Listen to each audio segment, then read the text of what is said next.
Pour les micros qu'on vous demandera de prendre, c'est plus pour que si on passe cette conférence de presse en ligne, on ait bien le son de votre question, que pour vous entendre, parce que la salle est suffisamment petite pour qu'on parle à la voix, mais on vous demandera de les prendre parce qu'on essaye de streamer la conférence. Et que, pour que ce soit audible des millions de gens qui nous regardent sur Internet, on puisse... oui, voilà, en tout cas, on vous voir, mais donc présentez-vous et s'il vous plaît, attendez le micro.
Le discours du secrétaire général est en ligne sur le site de l'OTAN. Vous mettre celui qui gère Palomeros ici.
Fogh will have a few opening statements and then he'll be happy to take your questions.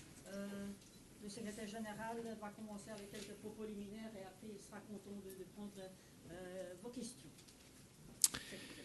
Good morning. Today's seminar is an important and timely discussion on the security needs of the future.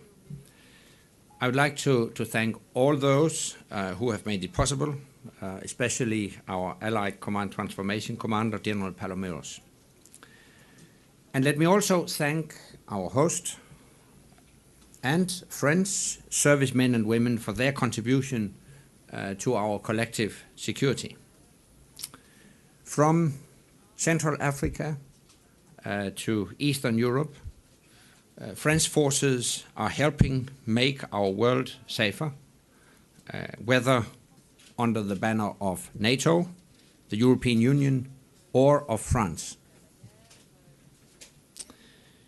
We see today that our world has become more unpredictable. Russia's illegal aggression against Ukraine is the greatest challenge to Europe's security in a generation. And I urge Russia to step back and not escalate the situation in eastern Ukraine. And we face an arc of crises from the Sahel to Central Asia. As allies, our commitment to collective security is unshakable. Our strength lies in our solidarity and our readiness. But as the threats to our security increases, we must increase our readiness and our solidarity. We must make sure that all members of the alliance reinvest in security, and we must reinforce the vital bond between Europe and North America. It's true that readiness has a cost, but the cost of insecurity is much higher. So this is the time to stop the deep cuts in our defense budgets and start reversing the trend. France has kept defense spending close to our agreed target of 2% of economic output. France has also shown a great commitment to invest in the capabilities we need, both in NATO and the European Union. And France has demonstrated the political will to use them when needed. This is a valuable example of European allies choosing to invest the right resources in the right capabilities. And I encourage all European allies to play their full part. Because we need to ensure a fairer share of costs and responsibilities in our alliance. This will ensure that we reinforce the link between Europe and North America and between NATO and the European Union.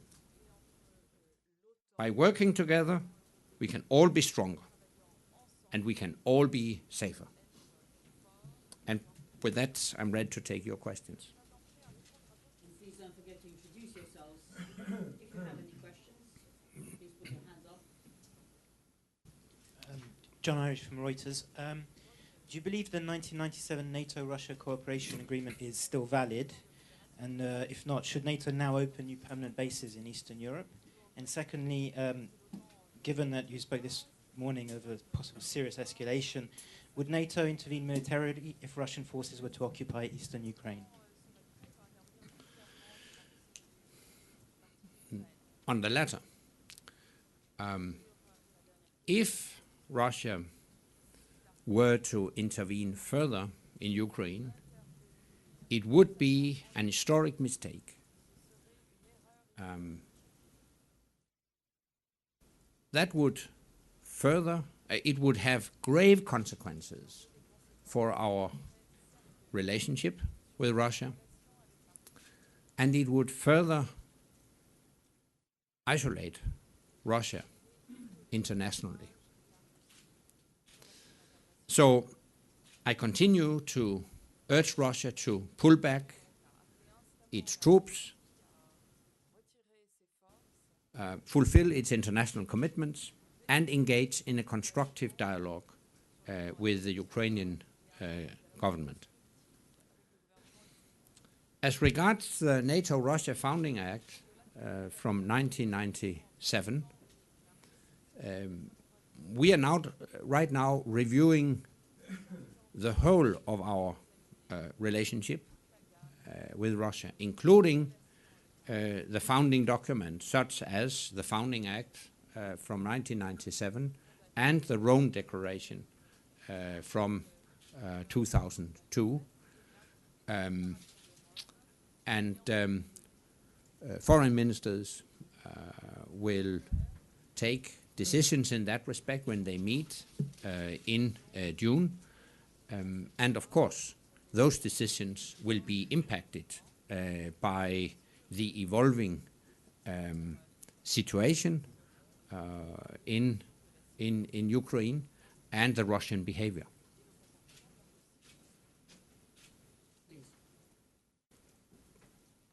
Thank you. Axel Kraus of Transatlantic Magazine. Coming back to the question of NATO and the European Union, President Obama has ruled out any kind of military action, and Chancellor Merkel has said it's out of the question that NATO play a role. So my question is, what contingency plans, if any, does NATO have, contingency plans with the European Union in the event that the situation continues to deteriorate in the Ukraine? Thank you.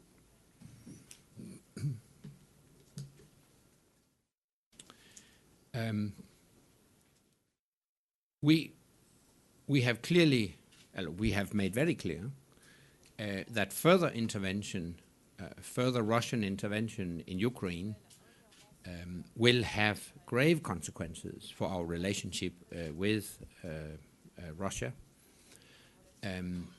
We have taken some steps already. As regards NATO, we have suspended all practical cooperation with Russia while we have kept open the channels for political and diplomatic dialogue. But we have suspended all practical cooperation. And of course, NATO is not the only responder. Our decisions should be seen in the context of the broader international response to Russia's illegal actions, including responses from the United States and the European Union. Further steps will, of course, very much depend on further or possible further Russian action, and it would be premature to make any announcements in that regard. But let me reiterate that further Russian intervention would be an historic mistake and would have grave consequences for our relationship with Russia.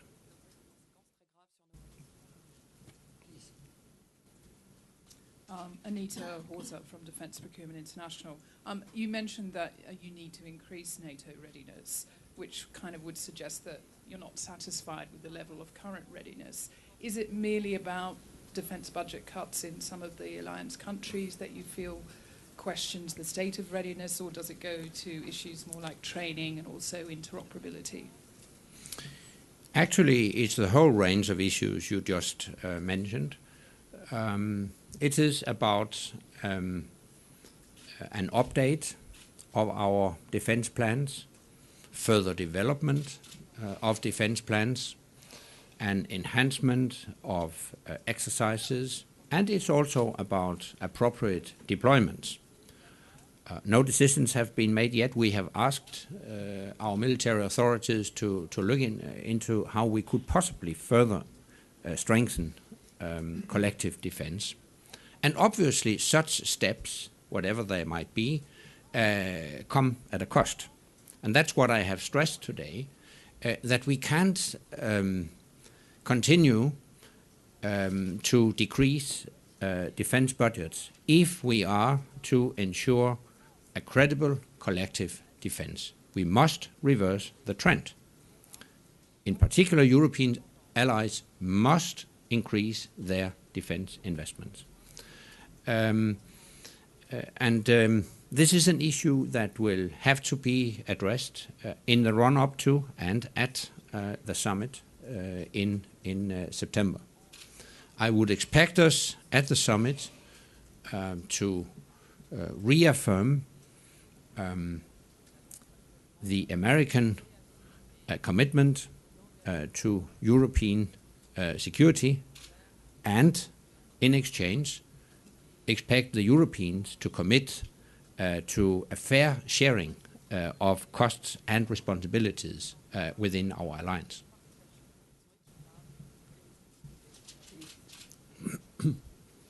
Yes, Jacques Berrodier, Les Echos. I just wanted to know, are you ready to take further steps to have a closer cooperation with Ukraine? And when I say further step, I mean, will it be very close to a solidarity agreement with Ukraine that we can have, or will it be just business as usual with the Ukraine Council or committee? I would expect our cooperation with Ukraine to continue within the existing framework of the NATO-Ukraine Commission. But it will not be business as usual. Already when NATO foreign ministers met on the 1st of April, they decided to enhance our cooperation with Ukraine. We have, together with the Ukrainians, identified areas where we could strengthen our cooperation when it comes to defense reforms, help to develop military capacity, improvements of the ability of Ukrainian armed forces to work and operate together with armed forces from NATO countries. And we have adopted a list of such initiatives, and we have now started together with the Ukrainians to implement that program. And within the NATO-Ukraine Commission, that program might be further developed, very much dependent on further developments. A few questions on this side, first row, and then Thank you. Christian Fraser, BBC. On this issue of NATO's preparedness and readiness, your predecessor, Lord Robertson, said overnight that if Scotland voted to split from the UK, it would be, quote, cataclysmic, not only for Britain, but also, he was suggesting, for NATO as well. Do you see it that way? As a matter of principle, I won't comment on the Scottish situation. gentleman over there at the back, fourth row, please. Pierre Tran, Defence News. What would you like to see France do with its contract to deliver 2 helicopter carriers to Russia? Is it a good thing that the ship will be delivered later this year? At the end of the day, it is a national decision. I'm not going to interfere with such national decisions. And I'm confident that France will make or take the necessary decisions, taking into account all the concerns that have been expressed.